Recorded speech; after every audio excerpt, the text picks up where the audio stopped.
खुलुमबाय लोगोफोर गासैखौबो आंनि चेनेलाव आरो खनसे बरायहरबावनाय थाबाय आरोना। जों दिनै समबार हाथायाव थांदोंमोन। मा बायगोन बेखौ देखायनाय जागोन आरोना लोगोफोर, बयबो नायलांदो बिदिब्ला। आइनि आरो बिनानावनि सुइटार बायनो थांदोंमोन आरोना लोगोफोर। जा दाम नुखायो नायदावनोनो हाखाया। माबायदि हामखो? मा लागोनहाय सुइटार? নহয়তো মাটি পিন্ধা এইটো সৰু হ'ব, তোমালে এইটোৱে হ'ব, ডাঙৰ আছে না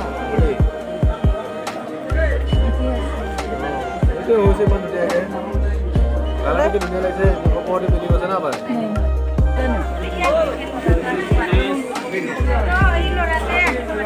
320, 340 ইমান দাম খালে যি দামनि सेन्देल गानजोबो।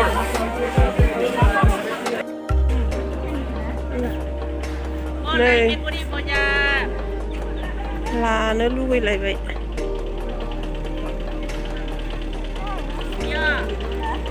जानसुलायनो जासुलिफोरा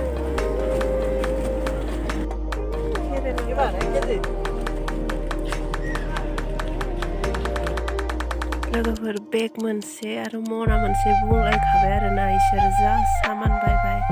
गस्ला सुइटार बायदों आरो मैगं लादों आइया केरेला बांख आरो आलु मा बायबाय आरोना लोगोफोर बुंलायलायबाय बेगजों मनाजों। आनैमोन आबौमोन आयंमोनबो थांदोंमोन आरोना। हाथाइनिफ्राय फैबाय आरो सबायसो फुलांबाय आरोना लोगोफोर। सबाय फुबाय बाजै आइ आरो गामिनि गथ'फोर सानैसो जों सबाय फुबाय आरोना। दिनै फुखांबाय जोंहा सबाय आरो गाबोन माइ हानो थांनांगौ नालाय दिनै फुजोब। सापर्ट खालामदो आरोना, मोजां नुयोबा लाइक कमेन्ट साबस्क्राइब खालामना होदो। Thank you.